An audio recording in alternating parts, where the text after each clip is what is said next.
¿Qué onda, Masters? ¿Cómo están? Bienvenidos a su podcast Sobrenatural. Hoy me acompaña ni más ni menos que Dina Resinovsky. Resinovsky. Lo pronuncié muy bien. Muy bien. Una banda, un montón. ¿Cómo estás, Dina? Muy bien, David. ¿Vos? Yo estoy súper bien. Te agradezco mucho, para que corro esto, te agradezco mucho por haber venido. Nada, es como que estoy en este proyecto invitando gente de diferentes disciplinas, diferentes áreas y vos sos diputada. Es como, wow, es un montón, ¿no? Soy Dina. Sos Dina. ¿En qué momento dijiste voy a ser diputada? Porque vos venís a estudiar periodismo, ¿no? Sí. Y bueno, te empezás a meter en política, pero ¿en qué momento decís, no, pará, voy a dedicarme a esto? Yo creo que desde el 2013. 2013 como que más intencionalmente, pero si me pongo a ver en mis redes sociales del 2008, 2009, pasaba por frente del Congreso, le sacaba fotos y decía en algún momento voy a trabajar acá adentro. ¿Real? Sí, real. Tengo fotos, o sea, literal. Wow, o sea, es como que, viste, que no quiero meterme en la ley de atracción porque es cero cristiano, pero fue como una onda, ¿no? De yo voy a estar acá. Son declaraciones, uno declara y las palabras tienen poder, entonces yo declaraba que en algún momento iba a trabajar ahí y bueno, se dio.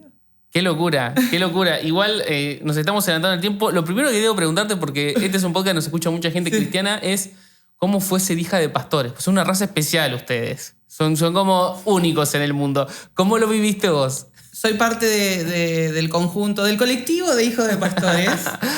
¿Hay un sindicato, algo que los regule? El sindicato de los HDP, porque somos los hijos de pastores.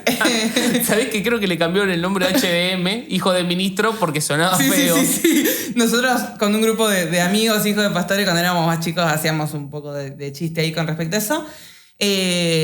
Sí, obvio, tiene sus complejidades porque uno comparte a su papá con cientos de personas. Claro. Pero mi papá siempre fue un tipo presente, así que es como... Tengo mi recuerdo de mi papá y del papá pastor también. Claro. Pero sí es complejo.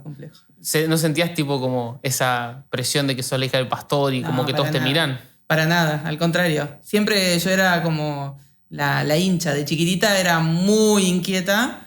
Y siempre, como empecé a servir en la iglesia desde muy chiquitita, siempre estaba involucrada en todos los ministerios, entonces como que no tuve ese peso, lo tuvo quizás más mi hermano, que tiene un llamado pastoral, entonces sí, él tuvo como la vara siempre un poco más alta, claro. Wow. porque era como, si vas a ser pastor, tenés que ser muy bueno, entonces como que... Pero a mí eso gracias a Dios no lo viví. No, eso...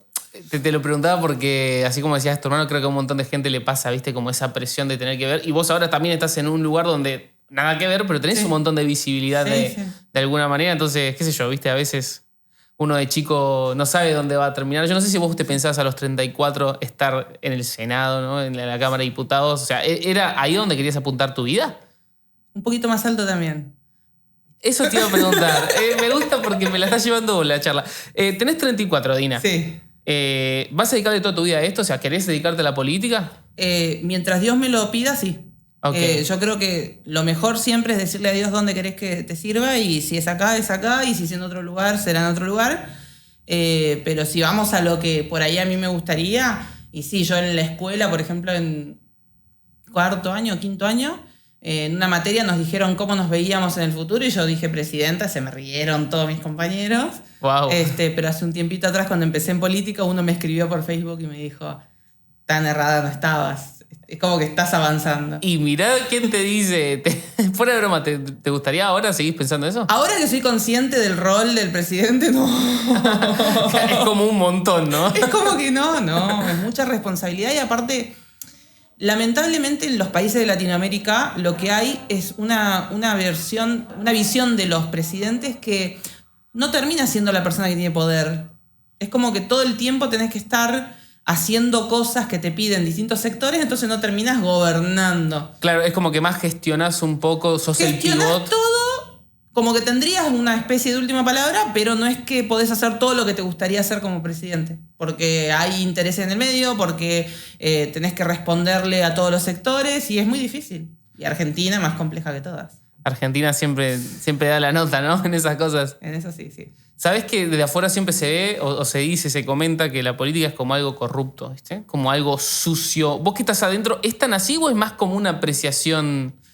Lo que pasa es que se visibiliza mucho más a las personas que hacen las cosas mal. Por ejemplo, en la tele vos vas a ver noticias del político corrupto. No vas a ver noticias del político que hace las cosas bien. Tal cual, las malas noticias venden. Claro, no les da rating. Entonces, por ahí tenés un montón de gente que hace las cosas bien, que están con la gente que lo necesita, que está ayudando, que genera buenos proyectos, pero como no le da rating, no aparecen. Y aparecen el caso de el político narco, el político que, o sea, el que hace las cosas mal, porque es lo que da rating. Claro, pero, o sea, hay gente corrupta, pero vos no decís como que la política es corrupta. Claro, no, hay políticos corruptos. La política no es corrupta. La política es la herramienta que tiene la sociedad para mejorarse a sí misma. Ahí necesitamos que gente buena, gente con valores, se involucre en política para que la política sea mejor también.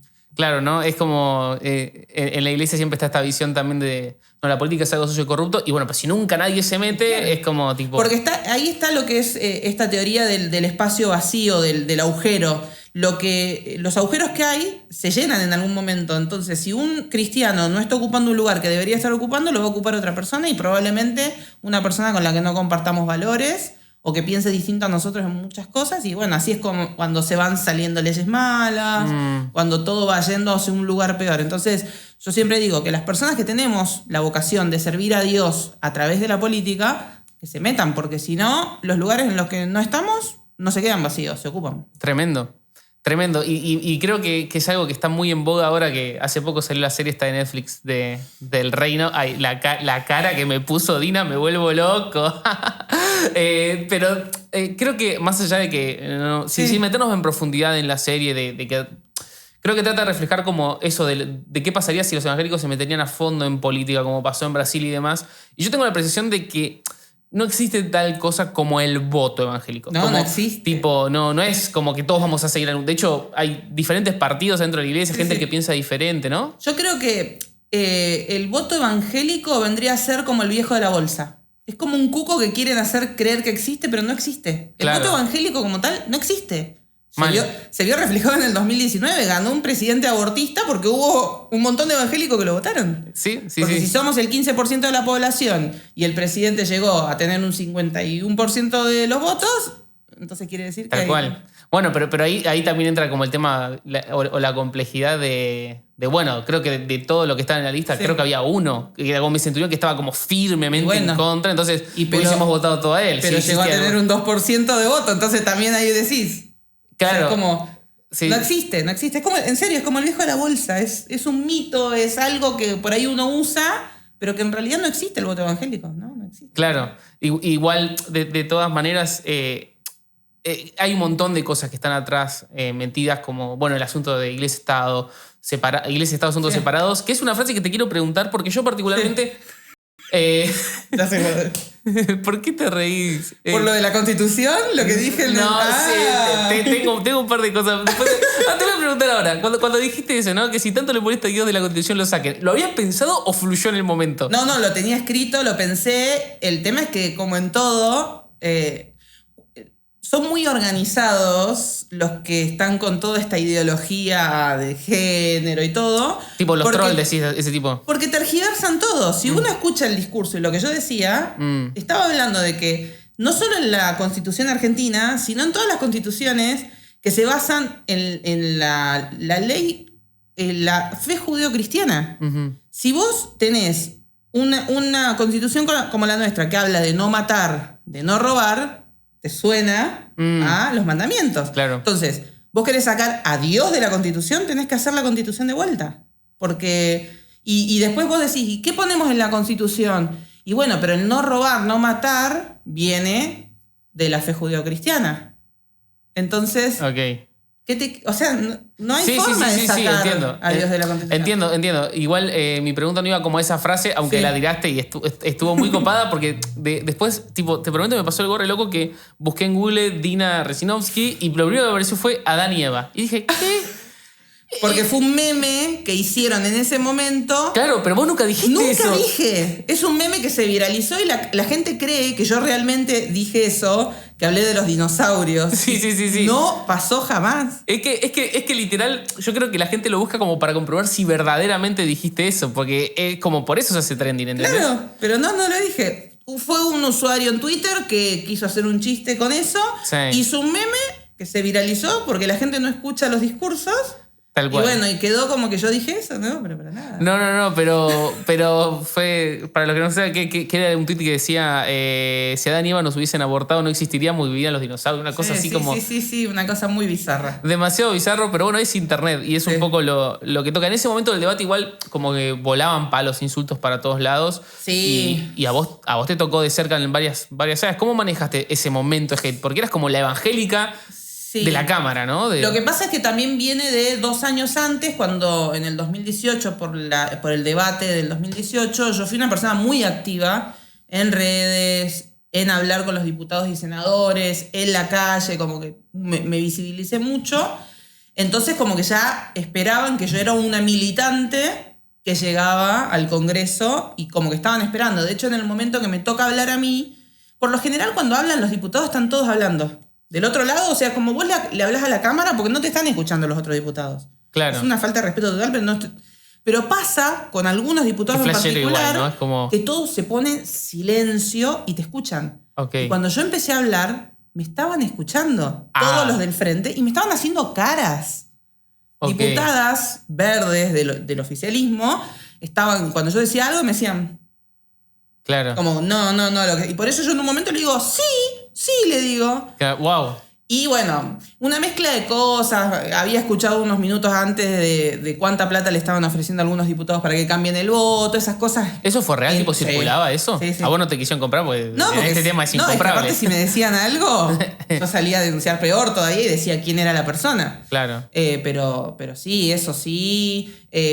También, bueno, me habían dolido un par de cuestiones de discursos que habían dado colegas míos antes que me parecía como que iban más allá del tema y habían sido hirientes con el sector nuestro. Entonces como que estaba muy movilizada, más que era la primera vez que hablaba en el recinto, que también es todo un peso. Wow. Y también con esto que tengo al ser joven, que nos pasa a todos los diputados jóvenes, es el pensar en las repercusiones que va a tener lo que vos digas. Porque estamos en un momento en el que vos decís algo 1 centímetro más corrido y sale el meme. Es como... Sí, o no decís nada y sale el meme, ¿cómo te pasó? O sea. Entonces yo también estaba midiendo eso. Estaba muy enojada, porque obviamente me enojaba toda la situación, me enoja el proyecto en sí, y pensando también en la repercusión que podía llegar a tener, y bueno, salió lo que salió ahí, que para mí después que lo pude ver unos meses después al discurso, lo pude ver completo, estuvo digno, pero... hubiera podido ser mejor si no hubiera estado enojada en ese momento. Pero... ¿Sos de verte después de que hablas? ¿De escuchar tu discurso? Ver que, ¿no? Yo tampoco veo mis videos después que los subo. Es como que tipo, ya es del mundo, ¿no? Sí, ya está. Hice lo mejor que pude, acá tienen, listo. Pero no, me da cosa a veces escuchar de vuelta los discursos. Y en la previa, o sea, quizás no para todos los proyectos, pero para este por ahí que fue tan picante. Sí. ¿Cómo lo preparás? O sea... siendo personas de fe, o sea, sí. te echás una horada Obvio. Antes, tipo, ¿cómo es pero eso? Siempre, unos segundos antes estaba, Dios, por favor. Señor, que no digan ninguna burrada. Que no me mande cualquiera. No, y le estaba pidiendo principalmente que me bajara el tema del enojo, porque en ese momento yo estaba enojada, entonces como que me pudiera calmar, y el tiempo que estuve hablando es como que empezó así. Cuando estaba ahí era como baja. Pero sí, obvio, siempre oro. Cada vez que voy a hablar, que voy a defender un proyecto en las comisiones, es lo principal, sí. ¿Y cuánto tiempo te toma armar un discurso de esa? O sea, ¿lo practicás en tu casa? ¿Lo lees? O sea, ¿cómo funciona eso? En general lo hago el mismo día. El mismo día por ahí lo hago, porque es como que también lo que tiene la política es que uno tiene que estar al día de los temas y sobre todo los proyectos por ahí cuando se tratan, a veces hasta el día anterior tienen modificaciones. Entonces uno también se mide para no decir una cosa que ya la modificaron en la última reunión, entonces como que trata. Y también para estar al día con los temas y no decir algo que ya pasó, entonces trato de por ahí que sea en el día, pero después cuando lo digo es como que quedó ahí el discurso y no lo digo tal cual, porque uno por ahí en el momento le nace algo, decir algo. Sí, tenés que fluir un poco también. Sí, obvio, porque si no me pongo a leer. Encima no nos dejan leer, porque no se puede leer el discurso. Hay como, yo tengo mucho House of Cards encima, ¿viste? Como que tengo mucha vida política en el lomo de series y de televisión. Y siempre tengo la duda de si en la vida real, ponele, vos recién contabas que en el debate te hacían caras o gestos tipo, a veces se dan con de todo y dices, ¿por qué usted? ¿Por qué usted? ¿Por qué usted? Sí. Después salís y tipo, hola. ¿Todo bien?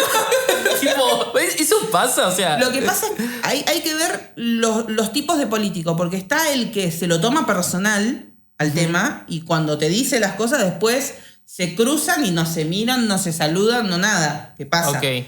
Pero después están los otros que discutimos temas, no personas. Ok. Entonces, cuando vos discutís un tema, después podés sentarte a hablar con la persona porque en otros temas por ahí vas a estar de acuerdo. Pero en este en particular no. Entonces, yo siempre que hablo trato de no ir en contra de una persona o en contra de un gobierno, sino en contra de cómo hace las cosas. Claro. ¿Me entendés? Entonces, ahí uno después puede sentarse y charlar. Yo tengo muy buena relación con diputados del oficialismo y son personas que piensan totalmente distinto que yo en un montón de cosas. Creo que hasta es un consejo bueno para la vida práctica personal de cada uno. O sea, discutir ideas y no discutir gente. Exacto, y además porque yo tengo este lema desde que empecé en política que lo tomo de una paráfrasis de la Biblia que dice: en cuanto dependa de mí, tengo que estar bien con todos. Ok, me encanta ese versículo. Entonces, si depende de mí, hay gente que obviamente no te va a querer a vos, o sea, porque es una cuestión de la otra persona, pero en cuanto dependa de mí, yo me llevo bien con todos. Es que sí, tipo, es medio lo que nos mandó Dios y de alguna manera. Pero es difícil en ese ámbito porque es picante, o sea, es. Sí, pero si vos mantenés las cosas con respeto, no tiene por qué pasar por algo personal, algo que tenga que ver con una ideología o con la forma de ver las cosas. Hay una frase que dijiste una vez que me la anoté porque me flasheó, que dijiste, creo que fue en el contexto también del discurso del aborto, sí. No vi familia que haya sido salvada por la política, pero he visto muchas familias salvadas por Dios. Lo cual, desde un creyente, es como, estoy ok, pero de alguien que está en política es muy fuerte. O sea, ¿cómo lo pensaste? ¿Lo seguís pensando? Y si pensás así, ¿por qué estás en política? Sí, es que justamente el trabajo desinteresado que se hacen desde las iglesias, que de hecho hay barrios en donde la política no llega directamente. Hoy por hoy, por ejemplo, una villa nueva hay y al mes ya tenés una iglesia evangélica que está ahí acompañando a la gente, ayudando a un merendero, un comedor. Sí. Pero yo ahí en ese momento no hablaba de la política, sino de los punteros. Del que usa a la pobreza para cuestiones políticas y no se interesa en la realidad de la persona de cambiarla. O sea, al que usa a las personas para las elecciones y la mantiene pobre porque le conviene, porque así siempre la voy a tener ahí. Okay. Entonces, esa política jamás cambia a la gente porque la necesita de esa manera para acarrearla. Claro. En cambio, el cristiano, la iglesia, ha transformado la vida de las personas que han salido de la pobreza porque entendieron que Dios es el que te provee y han cambiado su mentalidad, han empezado a trabajar, han empezado a poder hacer emprendimientos, han terminado las carreras. El hecho de tener una comunidad de fe en la que apoyarte en tus momentos duros y estar, te cambia la vida totalmente. Exacto. Así que hacia eso apuntaba de la política esa del comercio, del voto, esa jamás le cambió la vida a la gente. Jamás. Sí, y jamás lo va a cambiar, pero vos sí crees que la política es una herramienta, porque es como, vos hablas mucho del servicio, ¿no? Sí. Para mí es como, la política idealmente, un político debería ser como los ujieres o los voluntarios de la sociedad, ¿no? Debería ser las personas que ayudan a que construyan. Es que en realidad eso, el término servidor público es eso justamente. A vos te están pagando todos los meses para que hagas algo para que la gente pueda vivir cada vez mejor. Claro. Y ahí está el problema cuando hay gente que no lo hace así, y eso es lo que va ensuciando la política. Pero en realidad el lugar de la política, del que está en un cargo público, un funcionario, un diputado, es de un servidor público. Y debería estar para ayudar a la gente.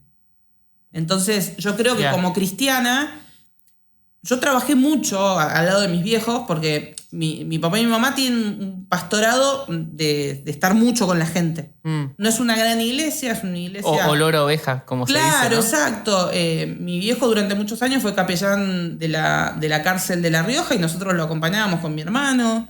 Mi hermano la primera vez que predicó fue en la cárcel. ¡Wow! ¡Qué groso! mis viejos siempre dicen, mi hermano Santiago casi nace en la cárcel. Y miran como si mi mamá hubiera estado presa y era, no, había acompañado a mi papá a tocar la guitarra y le empezaron a dar las contracciones que después tuvo que ir a parir. Real. Entonces, me tocó vivir eso y ver cómo muchas veces desde las iglesias no podemos hacer mucho más porque hay cosas que tienen que ver con cosas que tienen que cambiar desde la política. Entonces ahí fue que yo dije, el lugar donde tengo que estar es en la política, donde se cambian las políticas públicas que puedan hacer que esto que está fallando en la práctica pueda funcionar. Hay una escena del reino que, o sea, yo trato de, como dice Abel, examinar todo y retenerlo bueno, y hay una escena que a mí me pareció muy interesante, que se van a un barrio a darle de comer a la gente y uno de los nuevos le pregunta, pero esto no les está cambiando la realidad, o sea, les estás dando pan para hoy. Y le dicen, bueno, pero si no le damos esto ni comen. O sea, y es justo lo que decís, ¿no? O sea, el sistema no lo podés cambiar desde la iglesia, pero sí de la iglesia tenés que meterte en el sistema y ayudar a que las cosas sean mejores. Pero nada, siempre algo que me cuesta... Yo soy una persona cero confrontativa. O sea, no sé, ¿parezco una persona confrontativa? No. Eso es bueno, no parezco una persona confrontativa. Entonces, algo que me pasa es que temas políticos, discutís ideas, discutís personas, pero es confrontación, ¿no? Sí. Y siempre pienso, cuando confrontas a alguien, no sé cómo preguntarte esto, pero vos no estás pensando cuando estás discutiendo en el Senado, che, después voy a invitar a esta persona a la iglesia, tipo, después la voy a invitar, o sea, después le voy a predicar, no estás como en ese rol en ese momento. En ese momento no. Pero porque tampoco me gusta esto de confrontar a la persona, confronto las ideas.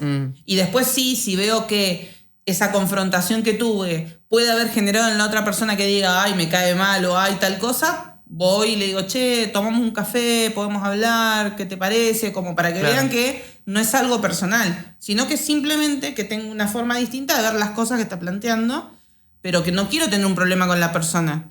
Es que me parece genial y te lo preguntaba por eso, porque creo que muchas de las cosas que por ahí se dijeron de un lado o del otro en ese momento del debate y sin caer solo en ese momento, pero lo uso como un ejemplo de que por ahí una persona lo dice en su laburo, ¿no? Tipo, discute así y después anda a invitar a esa persona a la iglesia. Tipo, anda a decirle a Jesús te amas y tipo, se acaban de rebardear, ¿no? En ese plan te lo preguntaba. O sea, me parece muy, muy groso eso que decís después de ir a buscar al otro. Sí, porque también uno tiene que pensar en las personas que están detrás de esas ideas. Entonces, yo por lo menos con la gente con la que tengo relación de charlar otros temas, cuando sé que hay un tema que confrontamos, yo siempre le trato de dejar a la persona yo estoy pensando distinto, pero no es, o sea, no tengo nada en contra tuyo. Claro. Pensamos distinto en esto. Yo también podría enojarme por lo que vos estás diciendo, pero tratemos de la relación llevarla bien y cuando discutimos las ideas, discutimos ideas, pero no lo llevemos al plano personal, porque ahí es donde se rompe esto que necesitamos para poder afrontar otros temas que nos necesitan juntos. Como por ejemplo, ir en contra de la pobreza. O sea, disminuir la pobreza en Argentina necesita de todos los sectores. Los que piensan a favor del aborto, los que piensan en contra, los que son peronistas, los que son radicales. O sea, necesitas que estemos todos del mismo lado. Entonces, discutamos las ideas, pero en el plano personal tratemos de llevarnos bien, de no llevar las cosas a ese plano, porque cuando las llevamos ahí se quiebra todo lo que podamos hacer juntos. ¿Qué le recomendarías a un pibe que se quiere meter en política? O sea, a un chico X de una iglesia que dice quiero arrancar. Sí. ¿Qué paso debería dar? Porque también desde afuera es como, ¿cómo haces para llegar? No es como... ¿No? Primero, tiene que estar seguro. Okay. Porque si bien la política, como decíamos hace un ratito, no es corrupta en sí, hay mucha gente mala. Y siempre tenés esa posibilidad de hacer las cosas mal. Entonces, si vos no estás muy seguro de dónde te estás metiendo, no te metas. Es como en cualquier otra cosa, ¿eh? A una persona que te dice, quiero ser pastor. Si vos no estás seguro qué es lo que Dios quiere que hagas, no te metas porque la vas a embarrar. Entonces, lo primero es eso. Segundo, siempre tener relación con la iglesia. Porque lo que pasa también es que la política muchas veces tiene actividades que están en el mismo horario. Por ejemplo, en campaña yo tengo actividades los sábados. No lo había pensado, pero es verdad. Tipo, una reunión de jóvenes no va ni a palo. O sea. Claro, por eso. Porque tenés siempre que el día del niño en tal lugar, que tal evento, que tenés que ir a esto, que tenés que viajar. Y te llena de actividades que por ahí te sacan de las cosas de la iglesia, de poder servir, de poder estar con el cuerpo de Cristo, ¿no? Y no perder ese contacto. Yo, por ejemplo, en el 2019, cuando me tocó ser candidata, yo a principio de año me había comprometido con mi iglesia a hacer el viaje de Cambia tu Mundo, que le tocaba en La Rioja, que es de donde es mi familia. Y yo me había comprometido no solo en ir, sino en ayudar, en la logística y en todo. Cambia tu Mundo es como un viaje tipo misionero, de llevar comida. Un viaje misionero, como tal. también tiene Rey de Reyes, que también tiene su viaje de Operación Vida. Hay distintas iglesias que tienen estos viajes de 600 personas, 700, vamos todos a una provincia y hacemos... Y te cambiamos la cara del pueblo. Exacto, todo. bueno. Y en el medio a mí me dicen de ser candidata y era justo en la época que estaba en campaña. Y entonces era, ¿qué hago? ¿Voy a seguir con la palabra que me había quedado ahí con el equipo, que había dicho que sí, o me voy a ir a la campaña? Igual no te iban a decir nada si decías, era como una buena excusa para no estar, tipo, soy candidata, es un montón. Sí, o sea, uno podría haber usado la carta esa de, che, mirá, en el medio pasaron cosas. Pero yo en ese momento dije, yo tomé un compromiso, hablé con el jefe de campaña y le dije, mirá, yo una semana tengo que ir a un viaje misionero y, perdón, pero no voy a hacer nada de la campaña, voy a viajar y voy a volver. En la semana anterior a las elecciones era.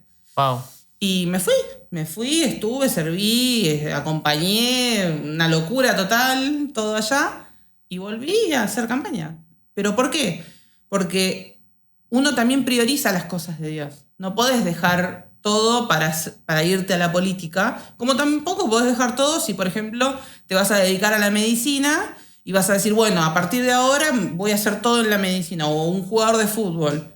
Los jugadores de fútbol, por ejemplo, las reuniones que nosotros tenemos los domingos, que cuando ellos juegan, la tienen los lunes.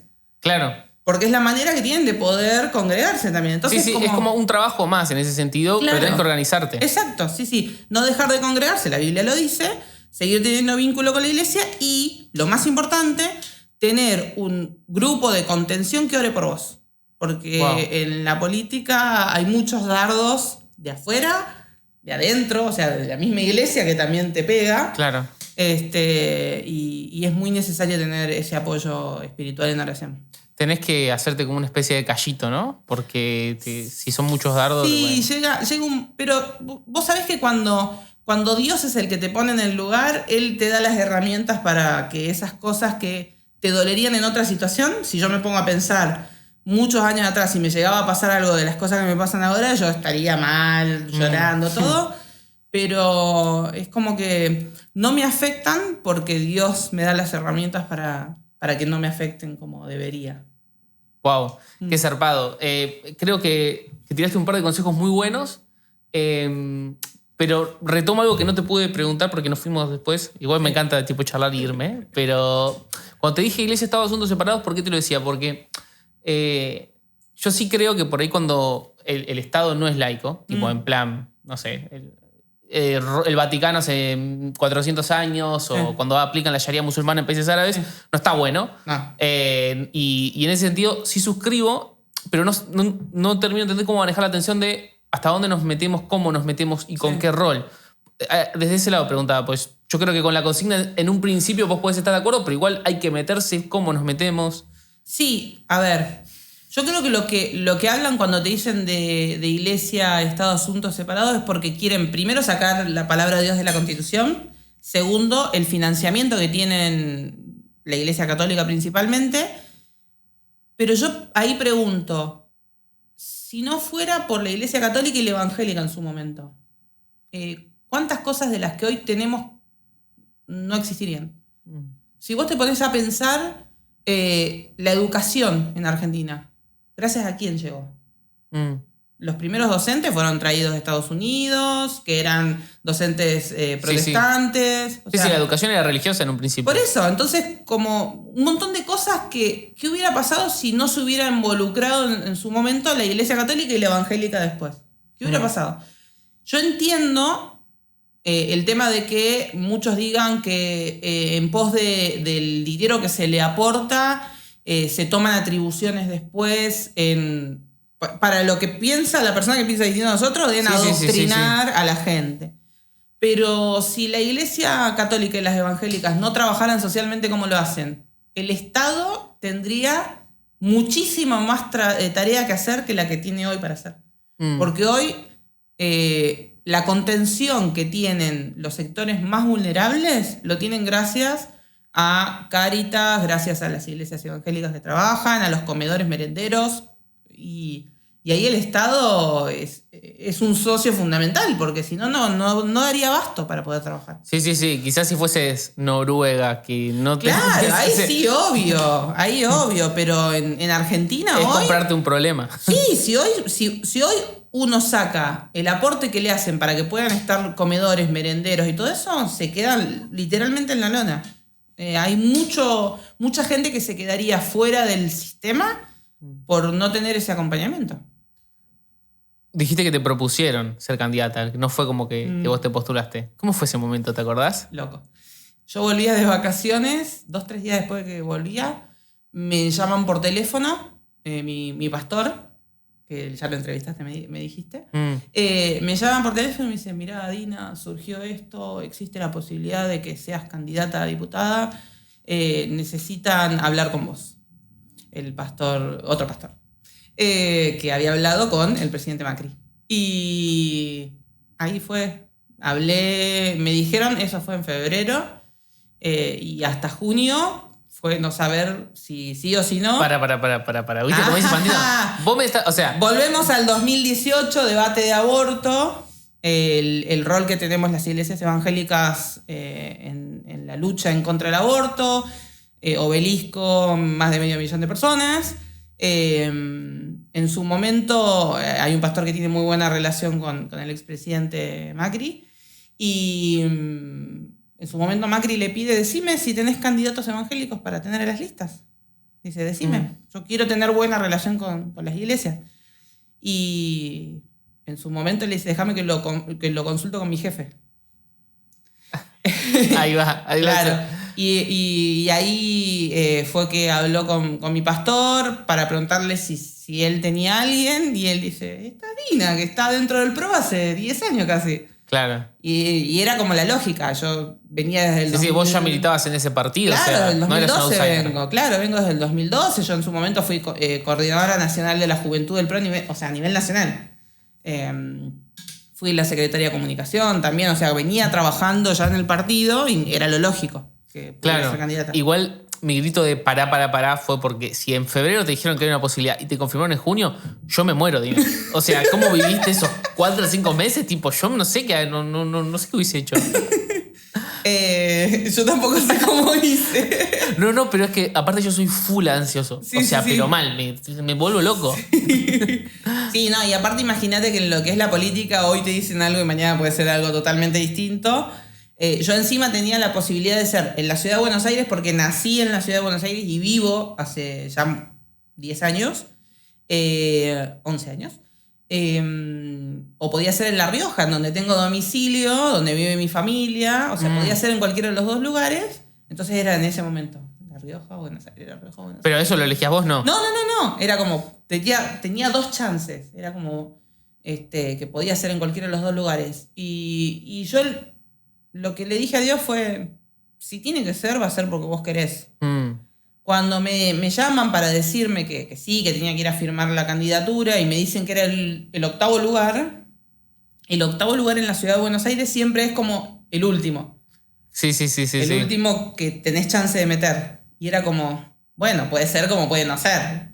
También. Claro, tipo, tranquilo. No, porque aparte tenía que ser una elección histórica para que yo entrara. Literalmente. De hecho fue la elección más histórica en cantidad de votos. Pero también fue, si tiene que ser, va a ser. Claro. Y yo hice la campaña como si fuera la primera de la lista. O sea, sí, te la cargaste al lomo y le diste. Me recorrí en colectivo la ciudad de un lado para el otro, en subte. A veces cuando no nos daba el tiempo, en algún Uber, un Bit, una cosa de esas. Pero hice la campaña como si fuera la que encabeza. Porque dije, bueno, si vamos a hacer las cosas, que sea con excelencia. Y después, bueno, el domingo de las elecciones, me llaman para decirme, ¿entraste? Y yo, ay, felicitaciones, me empiezan a llegar los mensajes, felicitaciones, diputada, y fue como... Y yo estaba en la reunión en la iglesia. Estabas en la reunión y te llegó Estaba la prédica y el celular que vibraba, como está vibrando ahora el celular. El celular que vibraba, y yo digo, uy, debe haber sido que ganamos el país, cosa que era muy difícil a esa altura, o que entré yo. Miro así y el primer mensaje era en el que ahora es el secretario general del partido. Felicitaciones, diputada. Y yo... Y en ese momento, bueno, siguió la prédica. Cuando termina y antes de que hagan una oración final, me acerco adelante, porque estaba con mis papás allá en La Rioja, me tocaba votar allá, no me voté, me tocaba votar en La Rioja, y me fui y le dije a mi mamá, mami, entré. Le hice una seña a mi papá y me hicieron pasar al frente, oraron, agradeciendo, todo. Loco, pero fue re lindo poder estar ahí al lado de mis papás también. Sí, como en un momento re importante de tu vida, compartirlo con ellos, ¿no? Sí, pero fue loco. La última que te hago es, ¿cómo es ser joven en el recinto? Uh-huh. Y si pensás, ya me dijiste que pensabas verte mucho más para adelante, pero si pensás que hay como un menosprecio de la gente más grande por la gente más chica cuando se mete en política. Yo creo que en algunas cosas sí, pero porque hay cosas que en la política tienen que cambiar, y en todos los partidos, porque esto de que los jóvenes no tenemos experiencia o que somos medio revolucionarios, es cierto en parte, pero eso es también una fortaleza para poder afrontar cosas que sí, que es real, que hay que cambiar. Pero creo que tenemos una ventaja los jóvenes, a diferencia de los que tienen muchos años más en la política, que es esto de poder saltar grietas. A nosotros nos pasó, dentro de lo que es mi interbloque, somos 11 diputados menores de 35, y del lado del oficialismo hay 8 también, y pudimos juntarnos a comer un asado, por ejemplo, y a tratar de hablar de temas en los que estemos de acuerdo como para generar esos cambios que se necesitan, por ejemplo, con respecto a la ley de empleo joven. Claro. Que es fundamental que en Argentina los jóvenes terminen la secundaria y puedan laburar. No que te pidan 3 años de experiencia y vos decís, ¿cuándo los pude hacer si acabo de terminar la secundaria? Entonces, esas cosas, poder trabajarlas en conjunto, y creo que eso lo tenemos. Los jóvenes que no tenemos tantos años y que no estamos por ahí enviciados de tantas internas, de tantas peleas entre partidos, de tantos que se pasan de un partido al otro, tenemos esa frescura para poder discutir estos temas, y por ahí los viejos eso no lo tienen. Terrible. Dina, muchísimas gracias. Gracias a vos. Yo lo pasé re bien. Bueno,